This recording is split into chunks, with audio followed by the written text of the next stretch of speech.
What do you like about Tony Jones that you would want to claim him, and what does that mean for James? Doesn't mean anything for James right now, but yeah, just a guy that we felt possibly help us, and instinctive guy, powerful, good player. Not yet. Kind of sorting through it still, Cam. What about Jalen? Sorting through that one too. I'm not trying to be coy with you guys. It takes a little bit of time to figure out, injuries and opinions from people and what's the best thing to do with everybody. So, still sorting it out. You were obviously post-game disappointed with the way the secondary played after, really looking at it and seeing the film and everything. Yeah. What did you think about it? Honestly, more disappointed in myself, truthfully. Just feel like I think that we could have put our guys in some better spots. But then, there's also a point of details and execution and leverages and knowing where your help is and those things that we got to do a better job of. We talked about it today with them, but I just felt like we just could have did a little bit better job from a coaching standpoint to put our guys in better spots. You were talking to Josh Woods earlier, and I asked about the goal line stand and kind of what was going on when you had the 3rd and 1 to stop, 4th and 1 to stop. When you're on the sidelines, big back-to-back plays like that, I mean, what are you thinking, especially with your defensive background? Huge. You know what I mean? Those are tough. It's tough to stop people inside of the 5-yard line 4 downs in a row, I think, or whatever it was. We got the few tackles in there, but they really fought down there, and that was a big point in the game to try to get a stop there. Knowing that they were probably going to go for it there. Sometimes in the different parts of the game, you might hold them to a field goal there. I actually thought Mixon, after the 3rd down stop, that's what he thought too when he threw the ball.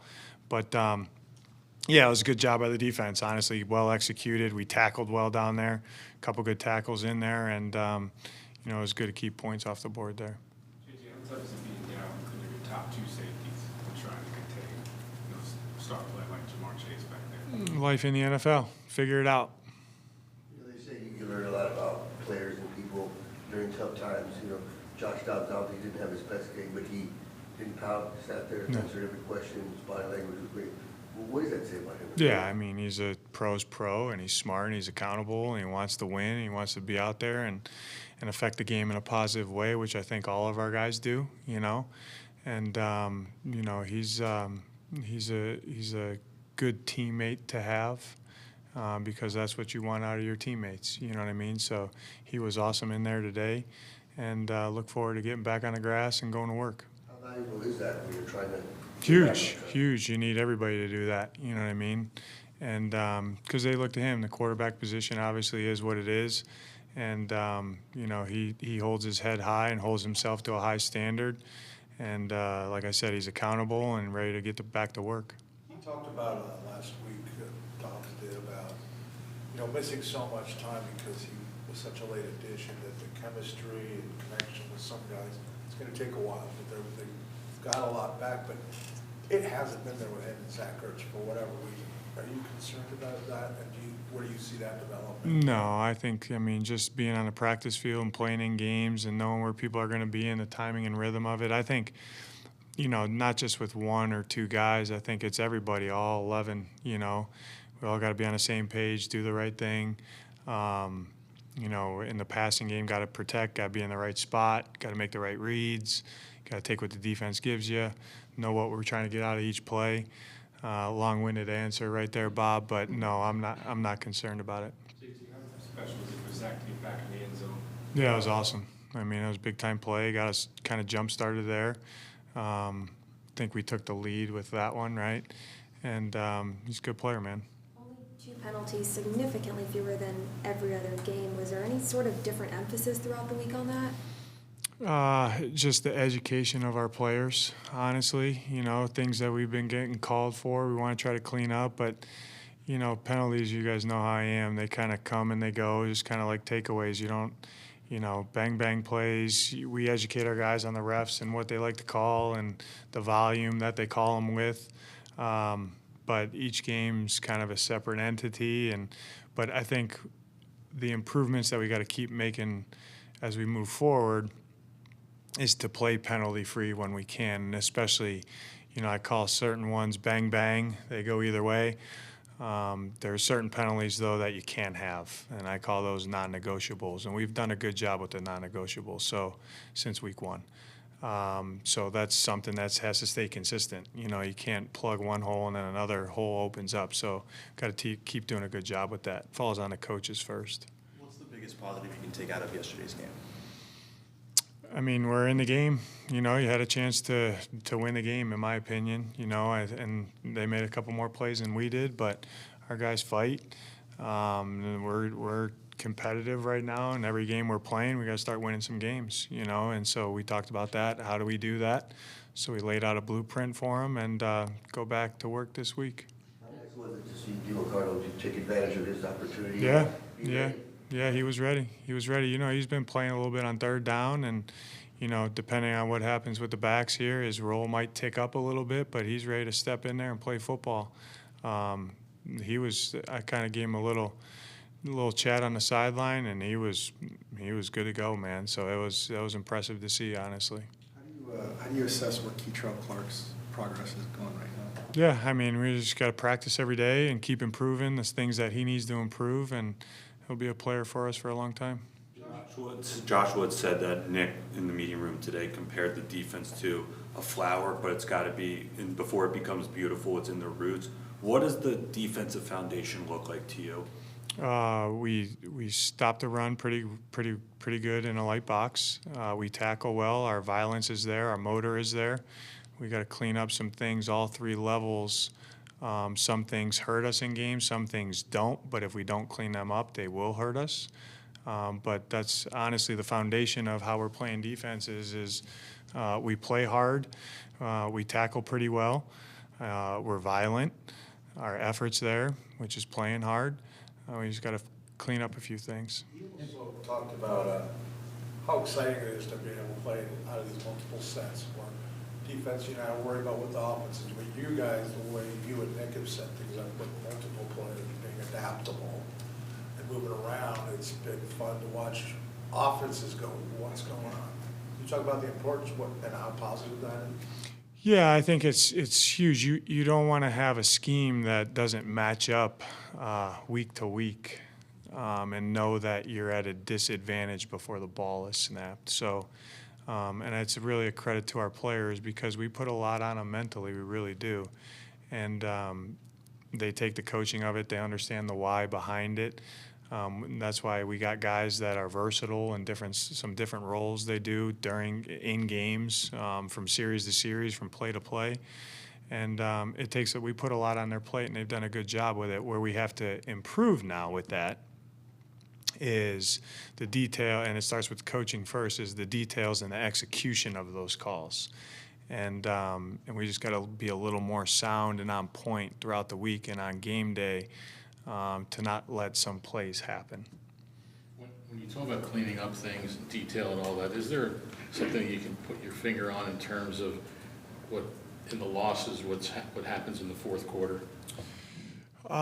No, I think all the games are different. Honestly, that's a good question, Howard. I think all the games are different. What I'm looking for is consistently doing what you're coached to do. And like I said, that starts on coaching first to make sure we're doing that throughout the week. And then on game day, like I say all the time, there's 65 snaps in a ball game or whatever it is, 60 of them if you're right, 5 if you're not. If the ball finds you when you're not, then they make some plays. So just being on all those things consistently is, I think we take a jump here coming up. Just to follow on that, the last 2 games, the other team has had like these long drives in the fourth quarter that pretty much just closed the door. Yeah. Is that just a matter of somebody making a play to get them off the field? No, I think it's all 11 doing their job correctly, because you can go a lot of different ways with that question. I think, how clean are you playing on first and second down? And are you getting off on third down? Are you making them kick field goals in the red zone if they get down there? All those things are you giving up explosives, long drives, typically you don't give up explosives, but then we got to do enough on first and second down to get it to third down in our favor to get off the field. You know what I mean? So I always said, what's worse, a 5-play drive for 75 yards or a 13-play drive for 75 yards? If it's 7 points at the end, it's 7 points at the end. But it's in your favor if you make them go the long, hard road. We just got to make a few plays in there to not let them have points. Is the plan to ramp up Garrett and Dennis this week? Yeah, that's the plan. That's a fair assessment, Bo. We'll see how they do. You know, we got a plan for both of those guys. Exactly that. I guess I don't have you just answered your own question. Yeah, they will both ramp up. How did you feel Garrett did in his first week? Awesome. Had a really good week. I'm excited for him this week. Do you see similar things that he was doing, in college too as well, like that translates? Yeah, he's instinctive, very, very smart. He processes smart, and then he can cover. He can get the ball. We'll see if he can tackle here pretty soon, but which I know he can tackle. But yeah, I thought he had a really good week, and I have to monitor my expectations of when we drafted him. I know the type of player that he is, but he hasn't played football in about a year here. So. I just got to make sure that I'm monitoring, he's going to make mistakes and he's going to get beat and he's going to have some bad games, you know what I mean? So, but I like where he's at and where he's trending. How exciting is it to see a 7th rounder like Dante just continue to get Yeah, better? he's doing a good job. He's doing a good job. Had a sack, I think, in there. But, with him too, he knows exactly what he needs to do to get better, as we keep going through the weeks, but he's doing a good job for us. Garrett and Michael, you drafted a couple guys who were hurt in college. Is there a certain type of injury that scares you more than others? And does the ACLs worry you less than, say, if a guy had a history of soft tissue stuff? That's a really good question. Not in my opinion. I think you got to take it case by case and understand why those injuries are happening, which in college sometimes it's hard to get to the root of the problem. But we know when we get here exactly what we do with them and what the stress that we're putting on those guys. So, football, you're going to have injuries. It's part of the game. But it's our job to set up, everything, all the I call them 5 buckets, but all the factors that go into those guys playing at high levels, we got to make sure the resources that we put into those buckets, it has to be correct. And that's an individual based plan for everybody. So no, to answer your question, I'm not.